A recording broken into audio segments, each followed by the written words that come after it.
Olá, pessoal, sejam muito bem-vindos a mais um episódio do Conexão Cast, episódio de número 42 da nossa quarta temporada. Animada, Márcia, para mais uma temporada? Olha, eu não vi a hora de estar aqui, Lucas. Que saudade, né? Muito. É um período pequeno que a gente parou, mas pra gente, realmente, como a gente usa o podcast também como desenvolvimento pra nós, é realmente um ambiente que a gente desenvolve muito. Então, ficar um mês, 2 meses sem fazer, a gente já fica, pô, cadê aquele papo gostoso? Então, a gente tá muito feliz de estar aqui voltando e mantendo na Masterpiece, né, essa cervejaria que a gente curte tanto. Nossa, nem fala, nem Lucas. A mais sustentável do mundo, né, Márcia? Além de ter uma mestre cervejeira mulher, né? Isso faz toda a diferença. E é um ambiente que acolheu muito bem a gente, vocês curtem também, acho que a gente traz essa atmosfera mais real, mais informal, que a gente gosta tanto para um podcast, e o feedback de vocês é muito positivo, então quero novamente agradecer a eles por receber o Conexão Cast aqui, realmente a gente se sente muito bem recebido. É verdade. E hoje vamos falar sobre marketing, vamos falar sobre o que vem mudando no marketing nos últimos 10 anos, falar de tendência, falar de um tema específico dentro do marketing também. E para isso a gente trouxe uma convidada aqui muito especial, né, Márcia? Mas muito, gente. Aqui é uma pessoa, a gente brincou que ano passado acho que a gente nunca se encontrou tanto em evento e trocou tanto, e foi tão bacana essa aproximação. Além da gente ter um grupo, né, que chama Acelera Mind, que a gente vem se conectando e acelerando os negócios umas das outras, então não tinha uma pessoa melhor, com mais autoridade para falar desse assunto, né? Com certeza. Estamos aqui com Flávia Crisando, seja muito bem-vinda. Obrigada, que delícia estar aqui com vocês, né? Eventos e perrengues, né, Márcia? Porque é isso, é o close e o corre que a gente faz junto. Normal. E obrigada, gente. Sempre namorei o Conexão Cast, acho maravilhoso e é um prazer estar aqui com vocês hoje. Também estamos muito felizes. E para quem não conhece, a Flávia é jornalista e fundadora da Experta, uma empresa de produção e distribuição de conteúdo digital com foco em SEO, link building e digital PR e marketing de conteúdo. E também é mestre em comunicação e sociedade pelo FJF, onde se graduou também em jornalismo. Ó, que currículo bacana, hein? Nossa, É isso, eu tô sempre transitando, né? Outro dia, uma vez, quando eu comecei a dar aula, que eu acho que eu nem coloquei isso, professora também, e aí eu lembro que eles pediram para fazer um trabalho de desenvolvimento de material didático. E aí me chamaram para uma conversa, e aí eu lembro da Marina me falando assim, por que você fez esse tanto de coisa? Jornalista, SEO, marketing, enfim, a gente vai falando disso, porque... Mas isso eu acho que é o que é mais interessante hoje em dia, né? Quando a gente pensa em um profissional, assim, que tá trazendo algo novo para o mercado, é muito comum ele ter formações diversas. Isso contribui muito, eu acho, para realmente ter uma visão mais ampla, né? Que não é o mais do mesmo, né? Que traz uma...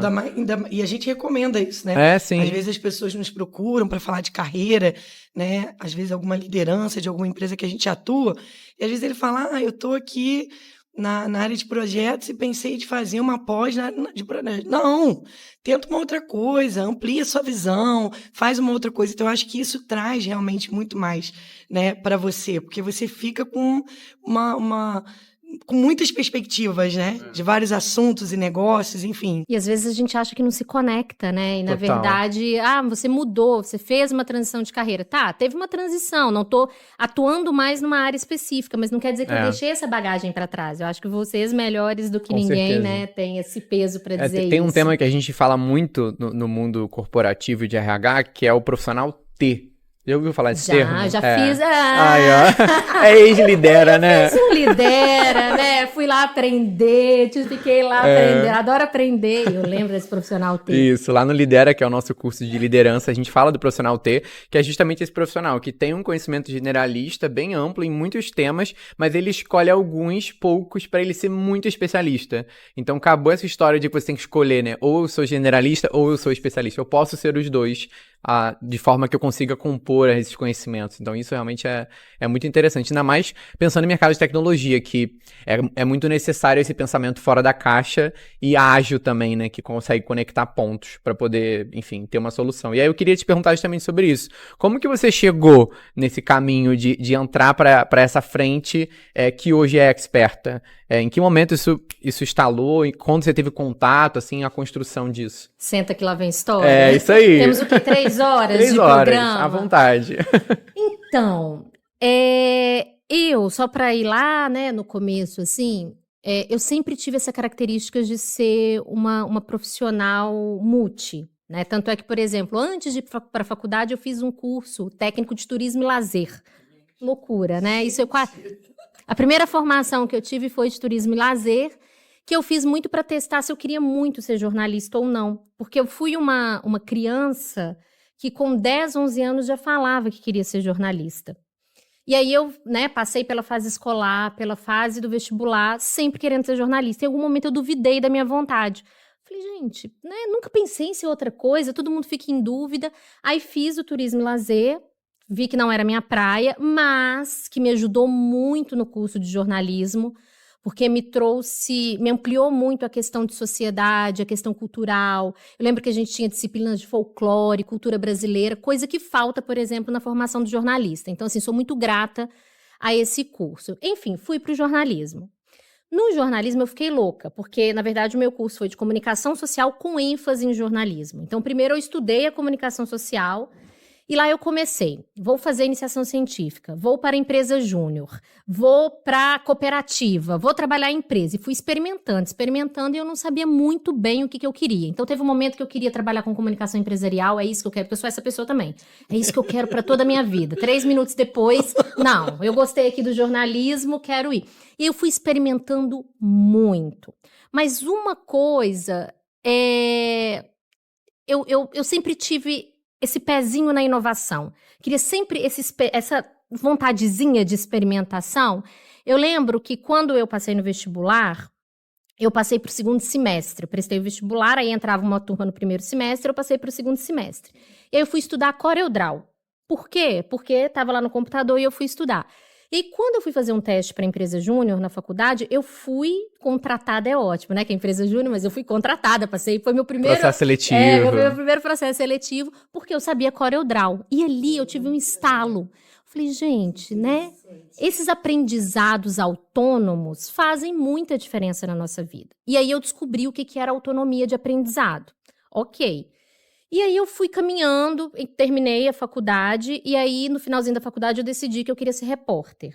E aí um pouquinho antes de formar eu já estava trabalhando numa TV. Aí eu fui trabalhar primeiro na área de comunicação e eventos, e aí fazia evento, fazia show, trabalhava muito junto com o comercial, fazendo projetos, desenvolvendo projetos. Enfim, nesse momento eu comecei a ter contato com as plataformas de mídia social. Então, Twitter, 2007, eu lembro que eu entrei no Twitter em 2007, estava começando a surgir um Instagram, eu tinha um estagiário que era muito tecnológico, a TV que eu trabalhava, ela estava fazendo uma transição na época do site, ela tinha um site, estava colocando um site novo junto com uma plataforma de vídeos. Mas o site era pra... Qual o objetivo de um site numa TV assim? Então, na época estava se descobrindo qual era o objetivo do site, né? Mas eles tinham uma plataforma muito velha, isso a gente está falando de 2007, eles estavam fazendo essa transição, mas o que eles mais queriam na época era ter uma plataforma de vídeos, como se fosse uma extensão da TV. Porque aí, hoje tem todos os, né, os canais. Bem visionários. Exato. Mas eles estavam tentando, que é o Diários Associados, que é o grupo da Alterosa, lá em Minas. Alterosa, Estado de Minas e uma série de outros veículos. Então, eles estavam nessa fase. E ali eu comecei a falar, nossa, que legal, né? E aí, eu já vi que eu tinha intimidade. E em Juiz de Fora, que é a cidade onde eu estudei, tinham vários jovens, né, envolvidos nessa questão. E aí a gente fundou um grupo chamado Café Digital.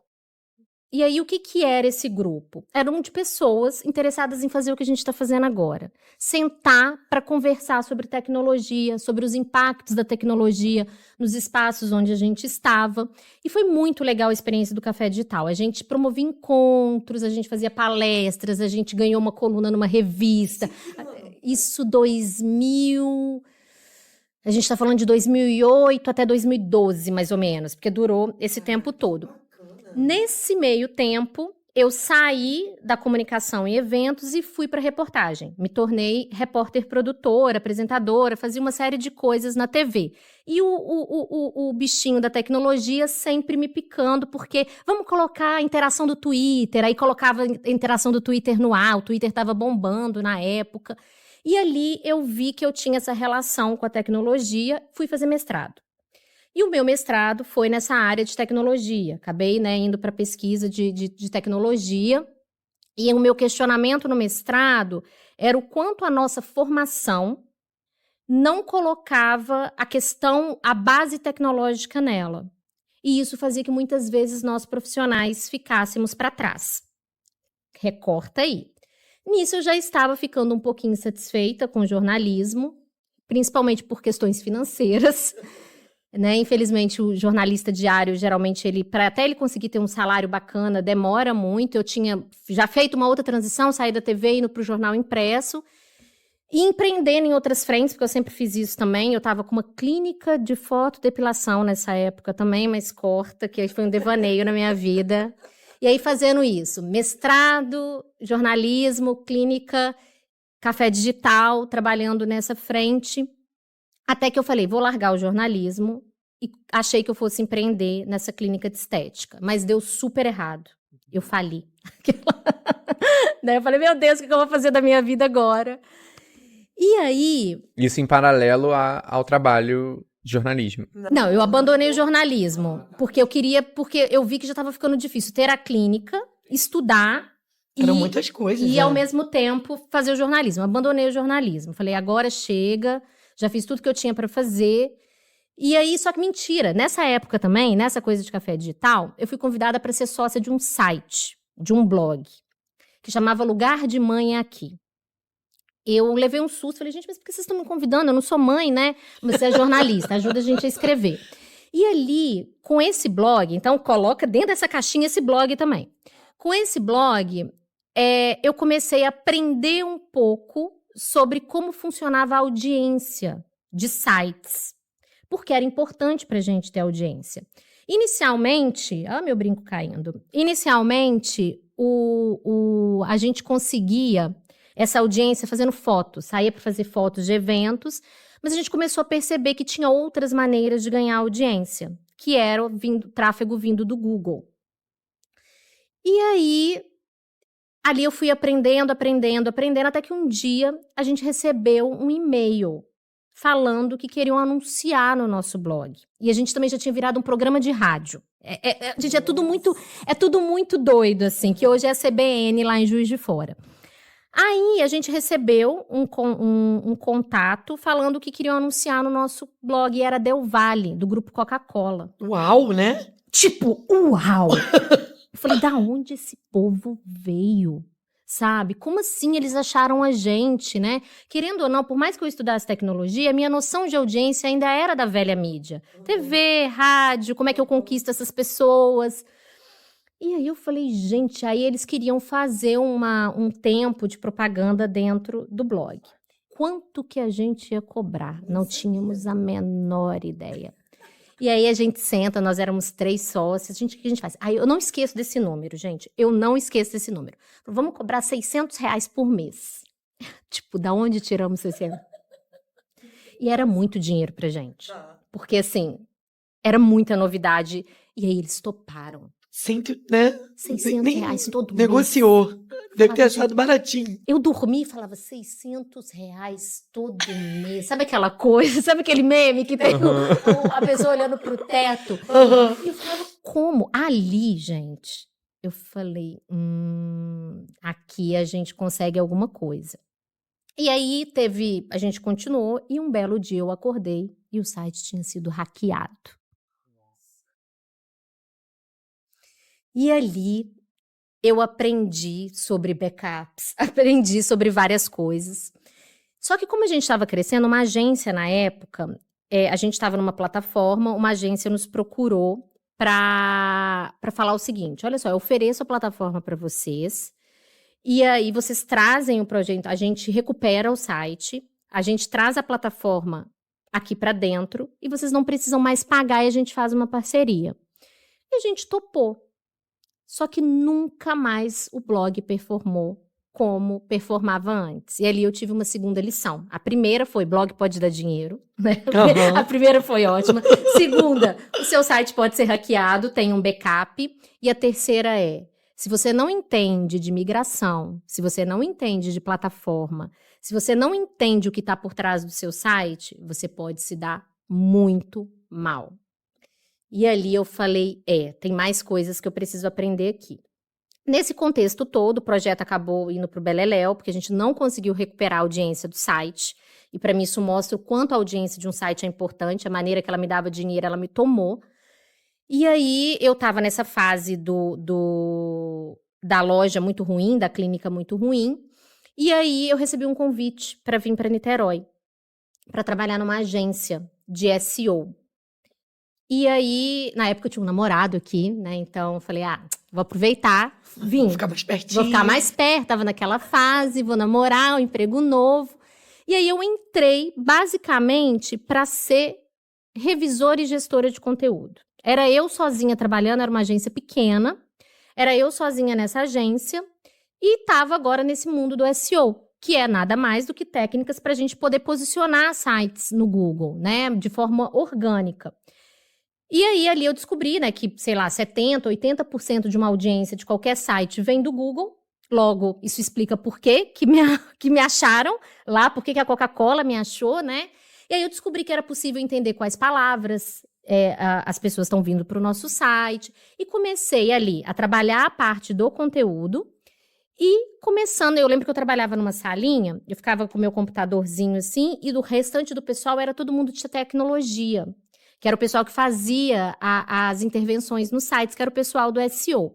Aí todo dia eu escutava um negócio novo, e eu ali, né, com o radar ligado. Eu falava, caraca, esse negócio é legal, né? Se eu mexo isso aqui no site, que era o que eu não sabia fazer lá, esse site pode se posicionar melhor. Se eu faço uma intervenção aqui, essa palavra-chave pode trazer exatamente a pessoa que eu quero para o meu site. E aí, nesse meio tempo, eu falei, eu só saio desse lugar o dia que eu tiver uma nova profissão, que vai ser analista de SEO. E eu vou aprender tudo que eu posso aqui dentro. Então, eu comecei a estudar SEO, tive parceiros lá dentro, amigos que até hoje são meu suporte, que me ensinaram muito, eu sou muito grata, assim. Só que eles tinham uma outra dor, a agência, que era o seguinte, todo site, para ele se posicionar bem no Google, ele tem duas frentes. Uma frente que é tecnológica, que era essa novidade para mim. O site ou seja, tem aqueles fatores que o Google olha, né, técnico mesmo, tá lá no código. E tem uma outra coisa que ele avalia tipo a qualidade, é isso, né? Exatamente, a qualidade a partir de determinados fatores, é o que a gente chama, né? É um título, é um código HTML, tudo que você pode fazer, tem uma série de coisas que você pode fazer, você mesmo pode fazer dentro do seu site ou uma empresa. Mas tem um outro fator que foi muito interessante descobrir, que é um fator que a gente conhece como autoridade. Assim como na vida real, os sites também precisam ter autoridade. Então, Lucas tem, Márcia tem uma autoridade para falar sobre uma determinada coisa. E essa autoridade vem como? Pela validação de outras pessoas, validação de algumas outras coisas. E um site também pode ser validado aos olhos do Google, que é por meio de links. E aí, como é que funciona isso? Eu tenho um site. E aí, por exemplo, o site da Conexão Talento. Uhum. Vamos usar esse exemplo aqui. A Conexão tem, né, toda a autoridade e reputação que ela tem. Mas qual que é a autoridade da Conexão? Quando eu aqui da Expert, eu tenho meu site também, estou fazendo um conteúdo, estou fazendo alguma coisa e referencio vocês por meio de um link, eu estou dando um voto de confiança para o site de vocês. E o Google entende isso como voto de confiança. Então, o que acontece? Quando eu entrei nessa agência, eles tinham muita dificuldade para fazer isso. Porque apesar de parecer fácil, tem uma série de regras. O Google não se permite manipular. Então, na época que eu comecei esse trabalho, as pessoas tentavam manipular o Google de todas as maneiras. E funcionou durante um tempo. Só que a tecnologia é rápida. Então, rapidinho, o Google foi desenvolvendo maneiras de entender exatamente o que era real e o que não era real, né? O que é real e o que não é real. Qual que é o link que realmente é valioso e qual que é o link que foi ali deturpado, que a gente chama de black hat. Tem um nome para isso. E aí, na época que eu cheguei lá, eles faziam um tipo de linkagem que eles pagavam uma plataforma e essa plataforma gerava links para os sites dos clientes deles. Só que quando eu entrei, não estava funcionando. E se você começa a ter esse tipo de problema, o tráfego do cliente começa a cair. Todo mundo desesperado e eu lá de butuquinha, corrigindo meus textos, aprendendo SEO e ouvindo sobre o problema. Porque um dia eu parei, né, lá, e eu sou muito inquieta, né, isso é coisa de 4 meses, né. Eu Eu falei pro meu chefe, eu falei, eu sei fazer um negocinho que talvez ajude vocês. Ele, é o quê? Assessoria de imprensa. Sou jornalista. O que é um site? Se a gente vê um site como uma entidade, né? Assim como você precisa ter autoridade, um site precisa ter, né, autoridade. Só que no lugar do cliente ser a pessoa, o cliente são as páginas de um site. Cada página eu trato como um cliente. Vamos testar?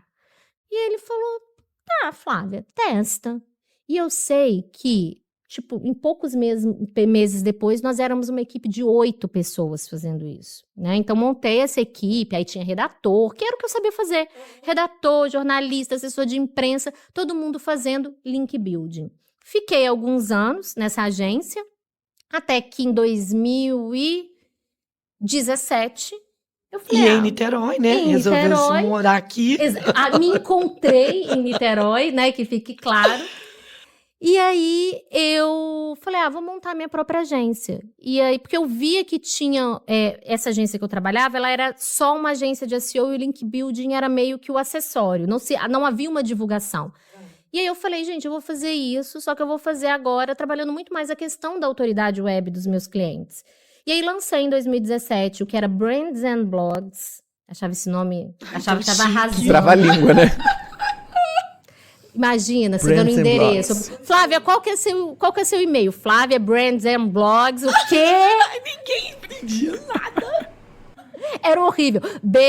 Aí na hora que eu... B-R-A-N-D-E-E ou E-A, eu mesma me confundia no inglês. Falei, gente, tem que mudar esse nome. E aí, em 2020... E por que desse nome? Porque eu comecei a fazer muito bench fora. Porque eu via que não tinha muitas empresas no Brasil que faziam isso. Então, comecei a ver muitas propostas nos Estados Unidos. Eu acho que eu fiquei contaminada. Tá, perfeito, eu sou essa pessoa que me contamino, que eu me inspiro. Até, por exemplo, Experta Mídia. Não é à toa. Óbvio que eu me inspirei em alguma coisa. Tinha uma empresa também, quando eu fui fazer a transição, tinha uma outra empresa que até o ano passado eu fui fazer um curso com esse cara, que foi uma grande realização para mim. Tinha uma empresa existe. Essa empresa se chama CIG Media, que fica nos Estados Unidos. Aí, quando eu fui fazer o rebranding, já era Experta, assim. Eu sabia que ia chamar Experta, mas não tinha o domínio Experta. Aí, CIG Media, Experta Mídia, acabei, tipo... Aí foi muito engraçado. Inspirando. Não é igual, Nada mas se cria, tudo se transforma. Eu fui ano passado fazer um curso com esse cara lá em San Diego, né? Ele é a minha referência. Aí a gente tava lá, eu fazendo esse curso com ele de link building. Aí ele, qual que é seu site? Aí eu, Experta Mídia. Aí ele olhou e ficou aquele... Falei, eu não vou falar que... Enfim, e foi aí a partir disso quer dizer, a tecnologia sempre esteve, né, respondendo mais objetivamente, a tecnologia sempre esteve, mas aos poucos eu fui vendo que ela estava muito agregada ao que eu fazia, né, e assim, eu adoro. E trazendo até esses conceitos de forma mais clara, porque eu sei que para muitos, principalmente para quem não é do marketing, até para quem é do marketing, explica claramente, você trouxe uma definição rápida do que é SEO, mas o que é SEO, o que é link building e o que é o marketing de busca, de uma forma geral, assim. Tá, então eu vou começar do contrário, tá? Vou começar falando o que é o marketing de busca. O marketing de busca nada mais é do que você desenvolver uma série de estratégias para ser encontrado na web, mais especificamente nos mecanismos de busca. O que eu tô falando de mecanismo de busca? Google, Opera, mais qual? Como é que chama o da Microsoft, gente? Agora me deu um branco, que todo mundo... Aquele navegador da Microsoft? O navegador Bing, exatamente. Tipo, o Google é tão... né? Isso serve como exemplo para falar o quê? Apesar da gente ter vários... DuckDuckGo, enfim, a gente tem vários buscadores, mas o Google é o que se destaca. Então, o marketing de busca são essas estratégias para aparecer no Google, porque a gente sabe que o Google hoje é o que leva a maior tráfego para os nossos sites. Só que quando a gente fala de marketing de busca, a gente está falando de duas frentes. A gente tem a frente paga, Ou seja, você paga para fazer anúncio. Olha o que acabou de chegar aqui. Olha que bonito! Olha o chopinho da Masterpiece. Olha, o único que eu bebo, hein, gente? É o único. E detalhe, nós temos uma biqueira com o nosso logo, né, Lucas? Bonito demais Especialmente isso, hein? feita para o Conexão Cash. Ai, que lindo! Mas... E aí, quando a gente fala de Google, a gente tem duas opções, que é aparecer de forma paga, por meio de anúncios. Para quem tiver dúvida agora, joga uma palavra-chave aí no Google, vocês vão ver que tem os anúncios. Patrocinado, né? O patrocinado. Patrocinados, exatamente, né? Os patrocinados. E mais para baixo a gente tem aqueles que aparecem naturalmente. Ou seja, você não precisa pagar para aparecer. Muita gente ainda acha que o seu trabalho é o tráfego pago? Muita gente. Muita gente, né? Muita gente falou, não faz. Duas coisas que eu preciso, toda vez que eu vou dar um curso, eu falo assim, gente, eu vou começar esse curso, eu vou falar duas coisas. A primeira, eu não entendo nada de tráfego pago. Até, obviamente, a gente tem uma noção, mas, por exemplo, se eu for fazer tráfego pago, eu contrato alguém. Eu nunca vou ser uma pessoa capacitada para isso. Então, não trabalho com tráfego pago. Outra coisa que eu preciso fazer as pessoas repetirem, eu não trabalho com rede social. Todos os dias alguém chega para mim falando, Flávia, é que eu tô com uma questão aqui no Instagram. Eu falo, gente, eu mal mexo no meu, preciso de ajuda pro meu Instagram, preciso de ajuda pro TikTok, preciso de ajuda para uma série de coisas. Claro que como profissional de marketing, né, guardadas as devidas proporções, a gente tem uma noção, mas eu não me considero uma especialista. Agora, quando a gente está falando de tráfego orgânico, das pessoas irem naturalmente para os sites, você aparecer para busca ali sem ser no patrocinado, aí a gente está falando de SEO. A Search Engine Optimization, que é uma série de técnicas para o site aparecer no Google. Eu acho que é importante a gente só colocar a importância do SEO, porque, por exemplo, apesar dos anúncios pagos aparecerem no topo, esses anúncios só recebem 2, 3, 4% dos cliques totais. As 3, 4 primeiras posições do Google, orgânicas, vão receber em torno de 60% a 70% dos cliques. Ou seja... Eu pelo menos sou esperto nesse sentido. Eu não sei o quanto isso é da minha geração ou de uma forma geral, mas eu automaticamente pulo os patrocinados e vou para os primeiros resultados orgânicos. Isso é um comportamento. Né? Comportamento. A não ser que realmente seja alguma coisa muito assim, né? Muito assertiva o pago ali, né? Exatamente. É por uma questão, porque a gente sempre está em busca de credibilidade, né? O Google consegue entregar isso pra gente de alguma forma. Ele acaba que às vezes ele faz umas burradinhas e tal, mas porque é um algoritmo, tecnologia, né? A gente não está falando de pessoas. Mas o Google, ele tem como missão principal organizar toda a informação do mundo e entregar o melhor conteúdo para o usuário. Então, quando a gente está falando do conteúdo orgânico, a gente sabe que passou por um crivo. E eu acho que isso fica intuitivamente na nossa cabeça. À medida que a gente vai usando, quando a gente clica no pago, geralmente não responde ao que a gente quer. Eu clico no orgânico, responde ao que eu quero.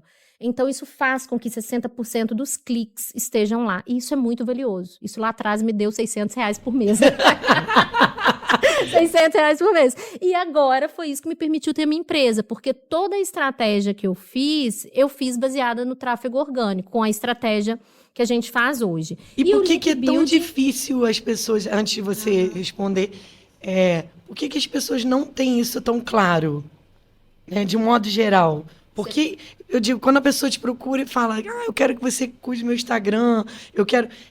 Por que você acha que é tão difícil entender essas diferenças? Eu acho, Márcia, que vai muito pela usabilidade no dia a dia. A bem da verdade, eu acho que o usuário médio, a maioria das pessoas, elas estão nas redes sociais. Está ali no Instagram, fazendo um monte de coisa. E aí, na hora que ela vê alguma possibilidade, ela acha que o universo é a mídia social. Né? E aí eu acho que, na verdade, é um grande problema que a maioria das empresas acaba enfrentando hoje, que é a dor que eu vejo nos meus clientes, ou principalmente naquelas pessoas que estão começando. Eu acho que quem já tem tempo de estrada já testou algumas coisas e entende o site como uma excelente estratégia.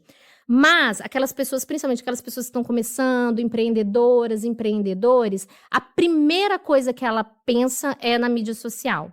E aí ela começa a fazer um monte de post, e aí chega para mim assim, a dor da pessoa é sempre assim, Flávia, eu tô fazendo um monte de coisa no meu Instagram e não tá dando certo. Por quê? Eu falo, não sei, né? E aí eu acho que também, porque às vezes eu tô nessas mídias, as pessoas acabam achando que eu entendo daquilo, né? Então, acho que vai numa rabeira, sabe? E o marketing, ele é muito amplo, né? Muito amplo. Tem muitas estratégias distintas e a de redes sociais, eu acho que é a que é mais visível para todos, por justamente nós sermos parte disso, de alguma forma. Terem muitos influenciadores falando do tema, né? É fácil, é palatável, né? É muito palatável. Eu aperto um botão, eu abro uma conta no Instagram. Eu não aperto o botão e crio um site, né? Mas chega uma hora em que ele é necessário, né?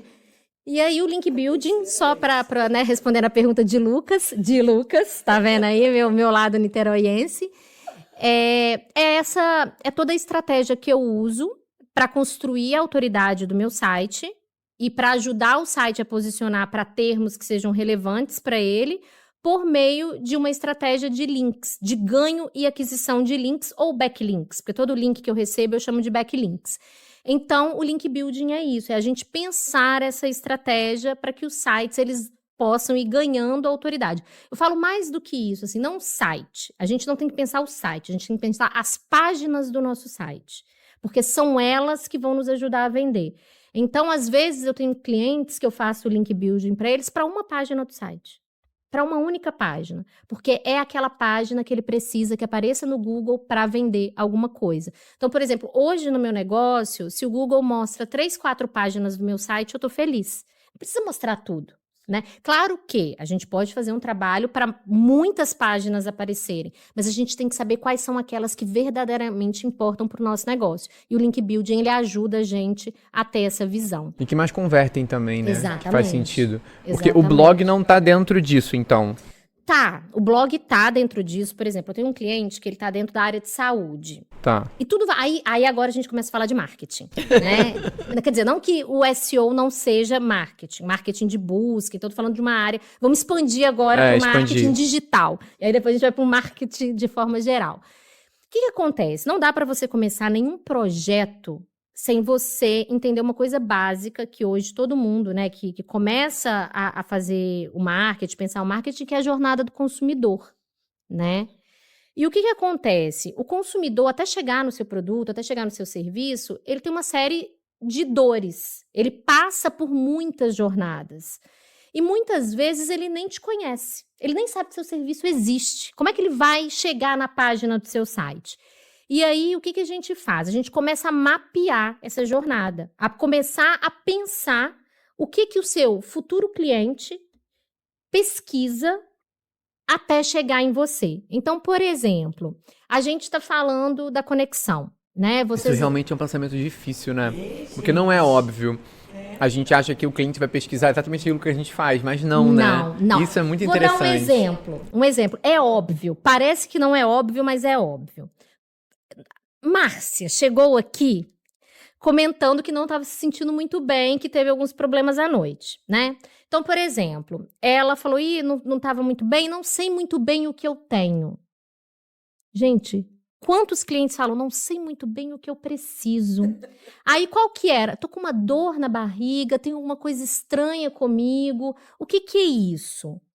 Então, você tem uma dor, mas você não sabe qual é essa dor. Nossos clientes, de forma geral, nossos potenciais clientes têm dores e ele não sabe que ele tem uma dor. Começa por aí. Se você tem um cliente que não sabe qual é a dor dele, o que você tem que fazer?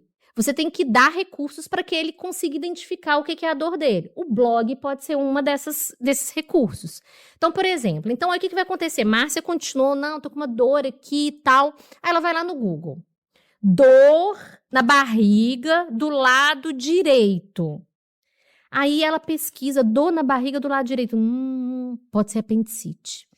Então eu saí do eu não sei que dor eu tenho para pode ser apendicite, né? E aí vem outra pergunta. Você, enquanto marca, enquanto produto e serviço, que subsídios você ofereceu para o seu cliente para que ele possa chegar à conclusão de que ele precisa, né, entender aquela dor? Ou vamos usar a conexão. Minha empresa está uma zona, e ela não sabe o que é. Minha empresa está uma zona, todo dia sai alguém, todo dia entra alguém, já não aguento mais, né? Todo mundo conhece essa história. Desorganização na empresa. Aí eu vou lá falar como organizar uma empresa. A pessoa só, na cabeça dela, ela precisa organizar uma empresa. Aí, de repente, ela vai e fala como organizar uma empresa, cai num conteúdo de blog que fala, para organizar uma empresa, você precisa investir em processos, você precisa fazer isso, você precisa ter uma boa contratação. A pessoa fala, nossa, nunca imaginei que eu precisava pensar na contratação. E aí você continua, não termina aí, né? Então, a gente fala aí que essas pessoas, elas estão na fase do conhecimento, elas estão aprendendo sobre o que ela precisa. Ok, vamos continuar na dor de barriga, que as duas coisas vão juntas. Então, de repente, eu tenho uma apendicite, aí minha dor começou a aumentar. Eu já sei que eu posso ter uma apendicite, eu já sei que eu posso ter uma empresa de RH. Mas eu tô aqui, não mexer com isso não, né? Mas, de repente, o bicho pega, né? E aí, a apendicite dói, e aí eu vou jogar lá mais uma vez no Google. Hospital próximo a mim, né? Suponhamos que eu tenho algumas opções de hospitais, né? Hospitais que operam com urgência, hospital de urgência e emergência. E aí a gente começa a fazer esse exercício do que as pessoas podem estar pesquisando. Então, voltando para a pessoa que aí o bicho pegou, todos os funcionários saíram, todos os clientes cancelaram, como contratar empresas de RH? Quais as melhores empresas de RH? Empresas de RH para pequenas empresas, empresas de RH por consultoria. Então, tudo isso são possíveis buscas que esse potencial cliente pode fazer. E aí, mais uma vez, que subsídios meu site está oferecendo para que ele possa me encontrar. E aí, por fim, né, na hora que a gente chega... Ele chega na fase da decisão, que é o que ele fala, agora eu preciso de uma empresa. Né? Aí ele pode pesquisar. Ele já foi lá, empresas de RH, foi um monte. Aí ele começa, conexão talento é boa? Não sei o que. Olha como é que é a jornada, então. Exatamente. E vai mudando o que ele busca, né? Isso é muito interessante. Por isso que você faz muitas perguntas também para o seu cliente sobre todas, né? Eu lembro quando você conversou conosco sobre isso, né? Mas como é que é? O que tem na conexão? Mas o que como o cliente busca? O que você acha que é essa jornada que você tem que pensar na hora de criar essa estratégia. Exatamente. E o mais legal, vou fazer até um tintim com vocês, porque agora vocês já entenderam aquela assim... Eu quero um também, Mário, um gin. O que é legal? O que eu gosto no SEO? E aí, o que a gente faz no link building e no SEO? A gente tenta fazer que para cada possível pergunta, o site do cliente seja a resposta. Esse é o grande pulo do gato. Né? Então, a gente faz todo um trabalho de entender, porque o que vai acontecer? Vocês entenderam a lógica. Aí vem a operação, né? E a operação, o nosso objetivo é fazer exatamente isso. As perguntas. Márcia, como que você acha que ele chega até você? Ah, Flávia, eu acho que ele pesquisa melhores empresas de RH em Niterói, empresas de RH para inclusão. Vocês estão fazendo um trabalho incrível aí, né, de trabalho de diversidade, inclusão, empresas de RH especialistas em diversidade. Então, a gente começa pegando os palpites. Mas o que é maravilhoso, que eu acho que é o mais gostoso do trabalho, a gente tem ferramentas que mostram o volume que as pessoas pesquisam. Então, eu consigo pegar suas informações, jogar nessas ferramentas e, às vezes, eu percebo assim, que você me falou que as pessoas estão pesquisando por empresas de RH. Não, você me fala, por exemplo, empresas de departamento pessoal. Vamos dizer que você me traz isso. Mas eu falo para você assim, Márcia, olha só, empresas de departamento pessoal têm 20 buscas por mês, mas de RH tem 400. Vamos trabalhar RH, então? Só que, assim... Tem uma outra coisa que é o seguinte, essa mágica não acontece do dia para a noite. O SEO, ele é demorado. Ele é um trabalho de longo prazo. Que tem a ver com reputação, né? Então, acho que a reputação... Exatamente, Lucas. Assim, ninguém constrói. Eu não saio daqui hoje falando, gente, eu sou referência, tá? Por mais que eu queira, não vai ter como fazer isso. Não é sustentável, né? Exatamente. No SEO é a mesma coisa. Agora, por exemplo, se eu pagar para colocar minha cara no jornal e falar sou referência, vai aparecer. Vai aparecer. Mas não necessariamente vai colar. Né? Isso é o quê? Um ano e meio, 2 anos? Aí entra isso agora. Depende. No SEO a gente tem um clássico, que é tudo... Qualquer coisa que você perguntar para a pessoa do SEO, ele vai responder. Depende.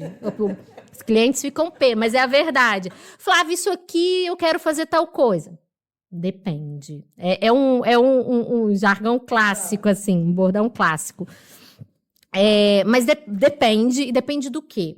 Vai depender do quão seu site está tecnicamente ok. Então, ele precisa... a gente volta nos quesitos técnicos. Depende do quanto o seu concorrente está na sua frente. Por exemplo, se a gente hoje tem algumas ferramentas que nos dão uma referência dessa autoridade, de 0 a 100, por exemplo. Então, suponhamos que seu site subiu hoje, ele vai ter uma autoridade 2, enquanto seu concorrente tem uma autoridade 50. E o que isso quer dizer?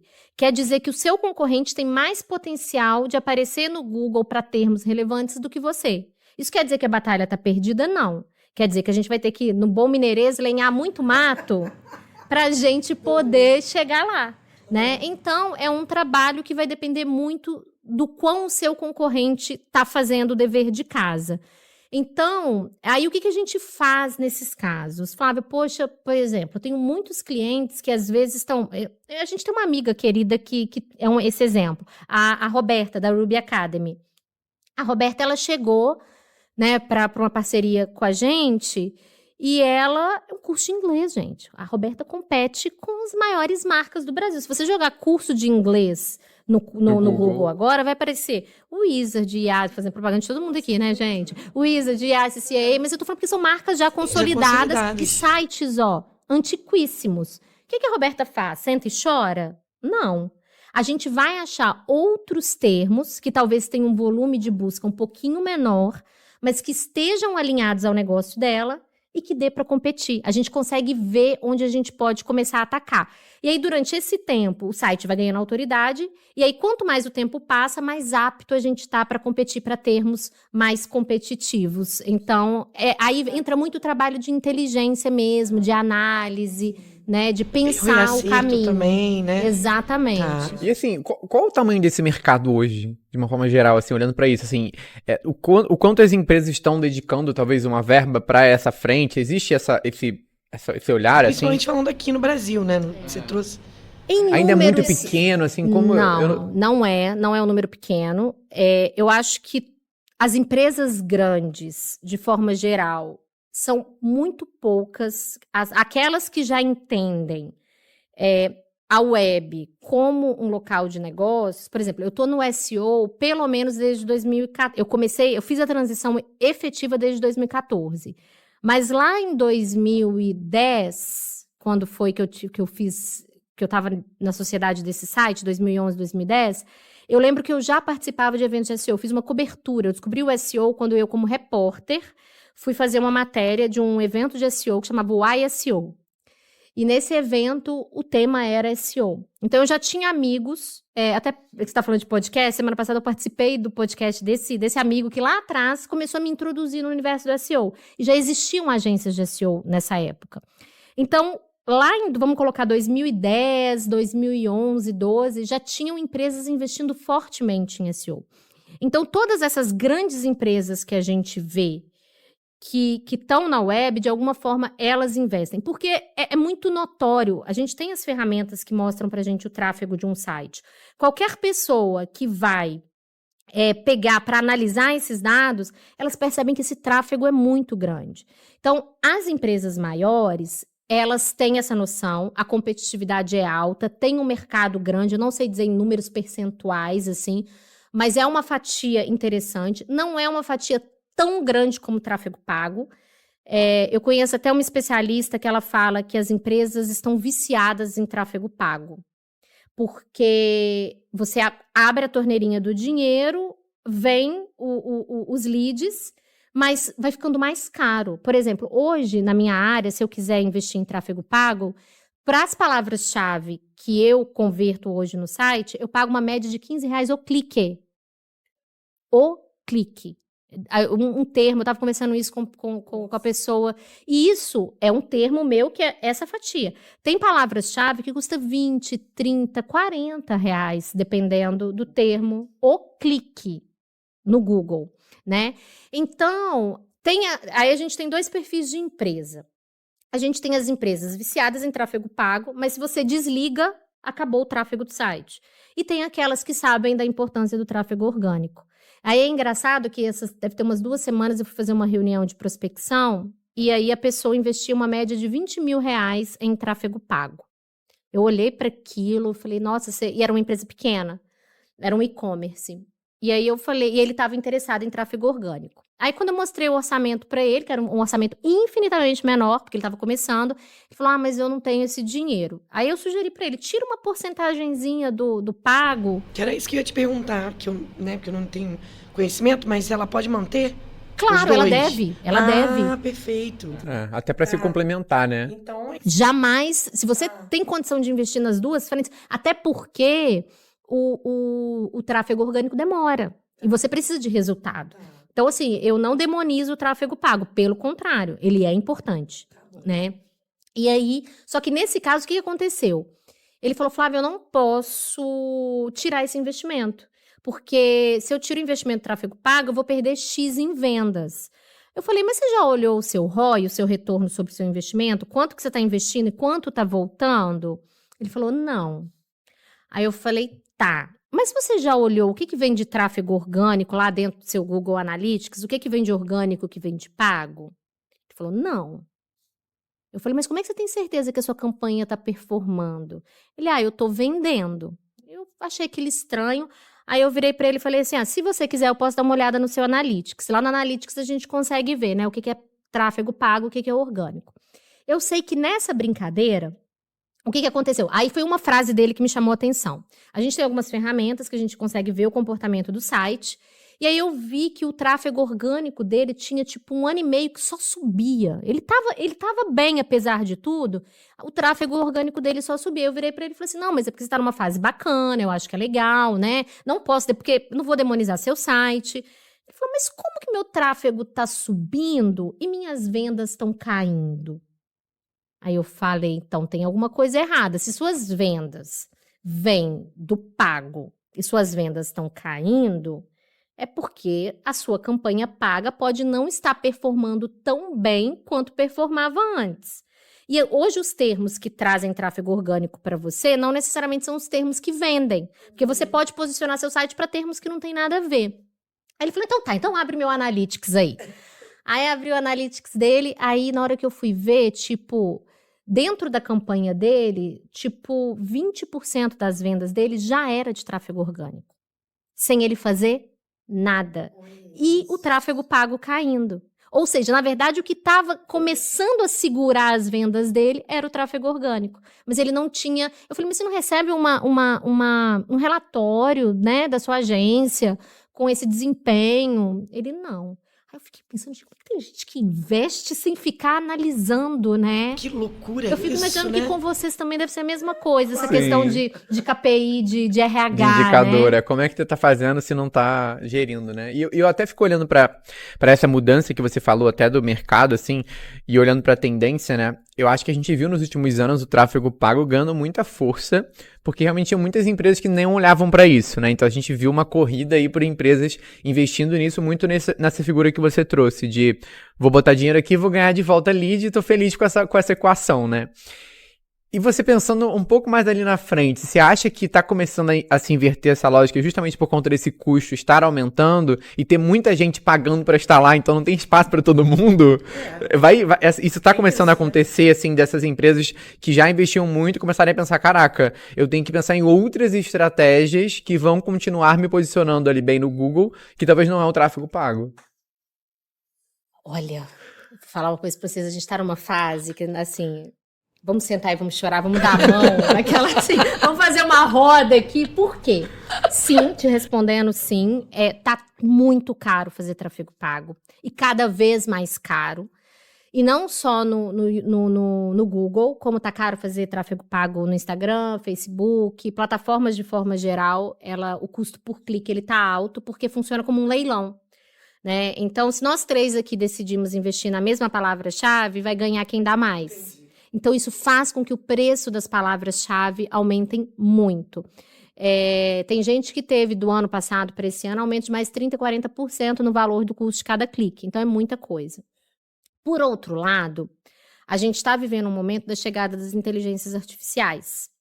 E o que está acontecendo com o tráfego orgânico? Ele está caindo. Então, assim, uma das realidades das empresas que a gente vai, e é um desafio para quem trabalha com SEO, porque o que acontece? Quanto mais anúncio o Google coloca, mais para baixo vão os resultados. Ele está permitindo ter mais anúncios, então? Ele já está permitindo ter mais anúncios, talvez até por causa dessa realidade. Sim.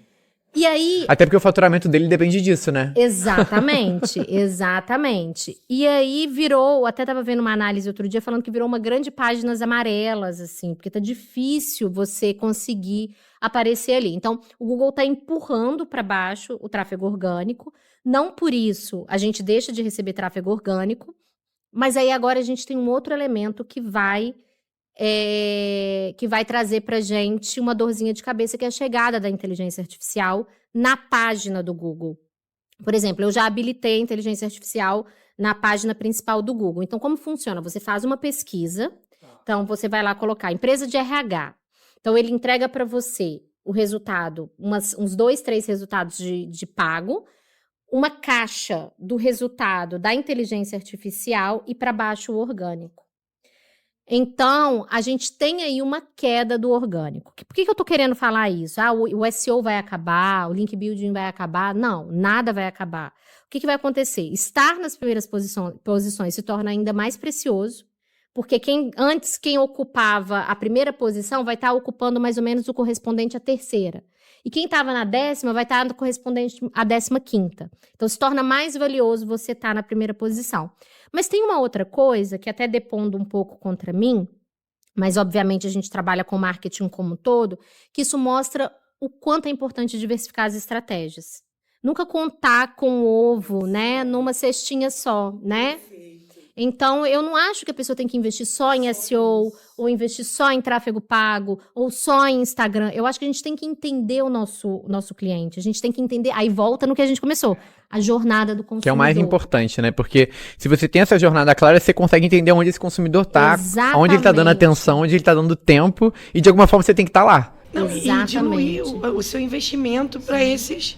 né? Essas até estratégias como um todo, não só para uma. Exatamente. Né? Até, de certa forma, o digital mesmo, que hoje é tão falado, mas outro dia mesmo eu tava conversando com um empresário que tem um negócio muito, assim, físico, né? E que tava, assim, meio que desesperado para entrar nesse mundo digital. E a gente tava conversando justamente sobre essa questão do cliente, né? Onde seu cliente tá, né? Tipo, como é que ele descobre você? Em que momento que ele toma a decisão?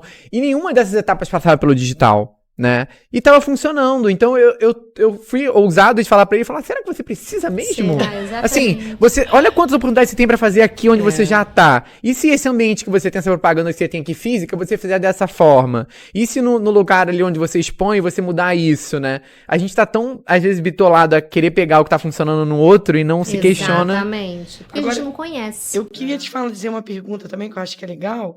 Flávia, eu queria que você falasse para o pessoal, porque a gente falou aí, você falou da diversidade, da conexão, né? A gente agora conquistou o selo da mulher, e você também. Então, eu acho que é muito importante você falar também que você não só, né, se posicionou e abriu o seu negócio, né, quando você entendeu que você já tinha competência para fazer isso sozinha, como você também criou uma empresa que tem um diferencial. Eu acho que é importante as pessoas entenderem isso, né? Porque o consumidor, como está diferente, isso pode ser uma boa conexão. Enfim, é outro senta que lá vem história, né? Eu sou uma pessoa muito questionadora, né? Tem hora que eu até falo, ai meu Deus, eu preciso parar de reclamar. Mas a minha reclamação não é aquela reclamação no sentido de que tá ruim, sabe? Tá me incomodando e eu preciso fazer alguma coisa. Inquietude. Exatamente. Vamos dizer assim. Se tá incomodando, o que eu posso fazer, né? Pra fazer diferente. E uma das coisas que sempre me incomodaram foi, em primeiro lugar, o que é ser mulher nessa sociedade, né? A gente sabe, engraçado, eu vim de Uber, e aí era uma mulher que estava me trazendo e ela fazendo uma série de reclamações, que ela estava cansada da insegurança dela, que ela já está cadastrada só para atender mulheres, ou seja, não é seguro ser mulher, né? Ela falou que não gosta de atender homem, aí estava falando que o marido dela, quando chega, ela falou, não entendo meu marido, ela estava falando exatamente isso agora, não entendo meu marido, ele chega em casa, fala que está cansado, parece que está morrendo, senta no sofá e espera a janta, não coloca a louça na pia, enfim, nada que seja uma surpresa pra gente, né? Porque ser mulher é viver imersa a esse tipo de reclamação. Isso pra mim sempre foi um incômodo imenso do que é ser mulher nessa sociedade. E aí eu comecei, né? Já tinha todos esses questionamentos sobre o ser mulher, né? O quão injusta são as estruturas para nós mulheres. E aí eu tinha um outro questionamento que é, poxa, gente, a gente se desenvolveu tanto tecnologicamente nesses últimos anos, um serviço que era feito por 4 pessoas, 5 pessoas, hoje é feito por uma pessoa só, na metade do tempo. Às vezes, coisas que gastavam 10 horas, a gente hoje gasta 1 hora, meia hora, né, para fazer. E eu não via sentido nisso, de que a gente continuasse a ter uma jornada de 8 horas para determinadas funções. Então, ficava ali naquele incômodo. Eu lembro que na empresa que eu trabalhava, de vez em quando eu falava, pô, vamos reduzir essa jornada, vamos trabalhar de casa. Minhas chefes, não sei o quê. Eu falei, tá bom. E aí, quando eu fui fundar a Expert, eu falei, por que não, né? Por que não? Mas mais do que por que não, eu queria criar uma empresa no qual as mulheres pudessem se desenvolver, no qual eu pudesse, de alguma maneira, colaborar para que mulheres pudessem ter uma outra estrutura de trabalho. Eu estava comentando outro dia que, inicialmente, eu achava que eu estava mudando as estruturas sociais, tá, gente? Eu tinha essa ilusão. Ousadia.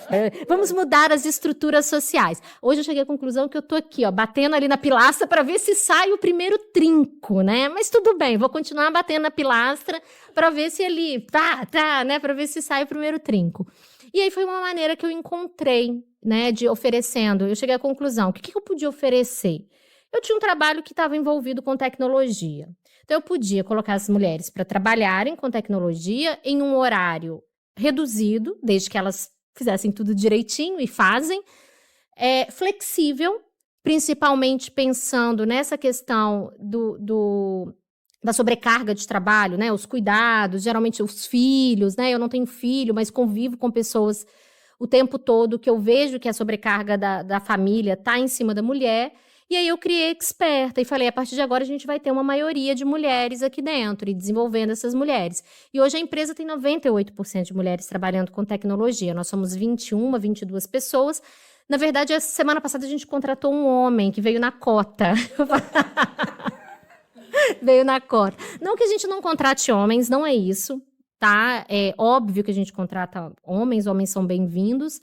Mas a gente percebe que, ao trazer as mulheres, a gente tem uma oportunidade de contribuir socialmente para que a gente faça uma mudança. O mercado de tecnologia é um mercado predominantemente masculino, né? As estruturas de trabalho foram feitas para homens, é o homem que sai e volta e não tem um monte de tarefas em casa. Então, a Experta, ela traz isso junto, e junto também com um cuidado muito grande da gente sempre trabalhando o bem-estar dos nossos colaboradores e colaboradoras, né? Então, a gente entende que essa jornada, ela colabora para o bem-estar, a gente tem uma série de... É muito engraçado que a gente foi fazer o Lidera, foi um momento muito gostoso, porque, às vezes, assim, quem é empreendedor, né? Vocês são empreendedores, eu acho que mais do que ninguém, vocês sabem disso. A gente vai fazendo e a gente não vai contabilizando o que a gente faz. A gente não para falar, olha, vamos fazer isso. Aí teve um momento do Lidera. Eu lembro desse momento. A tarefa de colocar todos os benefícios que a gente oferecia. Gente, na hora... Aqui, eu juro, eu tô arrepiada. Porque eu Flávia mesma... foi o destaque da turma, porque na hora que foi apresentar ficou todo mundo assim, caraca, eu quero trabalhar na Experta, como assim? Eu não tinha noção, porque a gente tem o Gympass, a gente tem a jornada reduzida, aí a gente tem o day off no dia do trabalho, tem o presentinho que a gente coloca lá no Caju, no day off do trabalho, o nosso benefício é flexível, eu devo ter esquecido mais alguma coisa. Mas enfim, tem o Inglês in Company, aí a gente ia listando assim... E aí eu falava, caraca, aí o pessoal aí, né? Lucas, viu, gente? Eu falei, às vezes nem a gente vê o quanto que a gente está construindo, né? Então, a gente promove todas essas estruturas para tentar, de alguma maneira, oferecer uma empresa mais alinhada, eu acho, com a sociedade que hoje a gente quer. O Kotler fala muito isso, né? O que os consumidores hoje querem, naquele livro Marketing 5.0, é que as empresas sejam capazes de transformar a sociedade. Esse consumidor que a gente está vendo hoje, ele talvez ainda não numa proporção gigantesca, mas o consumidor está exigindo isso das empresas. Então, as empresas que querem, de alguma maneira, continuarem no mercado, elas vão precisar, eu acho, que se adequar às demandas sociais. As pessoas querem empresas que sejam capazes de transformar a sociedade. E eu acredito demais nisso, que a gente precisa, as empresas, elas precisam... Vou falar uma coisa polêmica. Polêmica, talvez as pessoas vão me odiar. Mas é engraçado que a gente sempre fala do tal do mimimi. Ai, é mimimi, mimimi. E aí, eu acho que os empresários precisam refletir sobre essa questão de mimimi. Porque tem muito empresário mimimi, né? Que é, eu não consigo fazer tal coisa para os meus colaboradores porque tem muito imposto. Eu não consigo porque ninguém quer trabalhar. Eu consigo porque... Que é a geração Z, exato. Geração Z, geração Y. É sempre culpa de alguém. Mas ninguém tem coragem de promover uma gestão que realmente funciona. Vocês devem ver isso todo dia, porque vocês lidam exatamente... E aí eu vou falar, para empresários de mimimi, vai fazer o serviço de casa, sabe? Se paga imposto, calcula o seu preço em cima do imposto. Você vai, então, muda de país, né? Se eu tenho que pagar imposto, eu vou calcular meu preço em cima do imposto. Se eu tenho que contratar agora a geração Z, que o pessoal fala que não quer contratar, eu vou ter que adaptar a minha gestão para a geração Z. Se a sociedade está demandando uma outra coisa, se eu quero ser empresária, eu vou ter que fazer isso, gente. Né? Bem-vindo ao jogo, né? Bem-vindo ao jogo. E para de reclamar, de colocar a culpa no funcionário, colocar a culpa no colaborador. No governo, no governo. é sempre assim, né? Poxa, tem hora que mas não é. Tem hora que mas também não é. Tem que fazer o dever de casa. Não, e é muito genuíno, né? Eu acho que isso é o mais importante, assim, porque realmente essa mudança do consumidor, ela é algo real e tem impactado muitas empresas que não estão atentas a isso ainda. E até uma coisa que eu tava pensando quando você falou lá atrás dessa questão do Google e, enfim, toda essa estratégia que a Experta cuida, e me veio à mente até a plataforma do TikTok, que tem se falado muito sobre essa questão da geração usar o TikTok como ferramenta de busca. Né? E eu já me peguei fazendo isso, assim. Enquanto... Que tipo de busca você fez? Sobre um produto. Sabe? Tipo, um produto específico, era um negócio que eu ia comprar pra minha cachorra, e eu queria saber opiniões sobre como aquele produto era. E eu joguei no Google e, tipo, veio sites e eu falei, não vou encontrar o que eu quero aqui, porque... Você quer ver E porque os resultados eram os próprios sites de pet dando opiniões de, tipo, assim, distantes do que eu queria ver. Eu queria ver, tipo, a pessoa usando, eu queria ver realidade. E aí eu fui no TikTok e eu encontrei isso. Assim, eu pesquisei e os primeiros resultados eram pessoas usando aquilo e mostrando isso. Eu também pesquisei agora, recentemente. TikTok.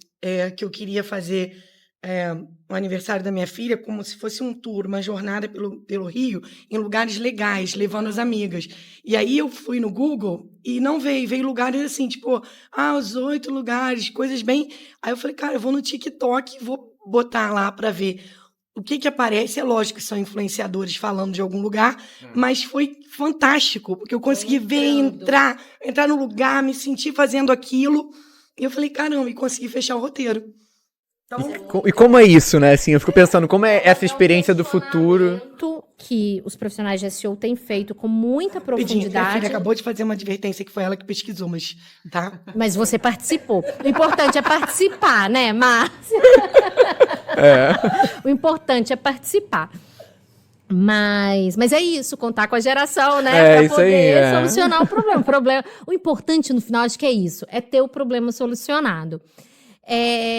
Os profissionais de SEO, eles têm se deparado, né, com essa questão dessa pesquisa nas redes sociais, as plataformas de redes sociais como o TikTok estarem aumentando. Mas algumas pesquisas mostram que esse perfil de busca ele é muito diferente. E aí, o que o SEO pode fazer? Ele pode colaborar com mais eficiência para a promoção de conteúdo dentro dessas plataformas. Porque, como eu comentei com vocês, o SEO ele não é só sobre fazer essa otimização no site. Ele é também essa estratégia de busca. Ele é entender o que se está buscando. Então, o que a pessoa da SEO tem que ter no olhar? Ela tem que pegar essa jornada, tem que ter essa jornada muito bem mapeada e falar, esse tipo de conteúdo aqui, que aí entra a gestão do conteúdo. Esse tipo de conteúdo aqui a gente joga para o TikTok. Esse tipo de conteúdo aqui, a gente investe no site. Ou ambos. Por que não? Eu tenho já nas minhas mãos o que as pessoas buscam.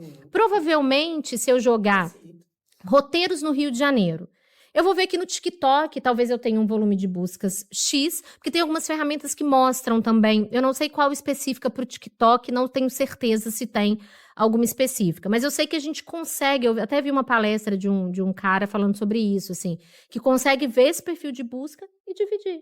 O que o profissional do SEO tem que preocupar é, a marca do meu cliente ou a minha marca, ela está sendo encontrada? Meu cliente está vendendo? Ele está convertendo? Está recebendo o tráfego que ele quer? Para mim, não importa de onde ele venha.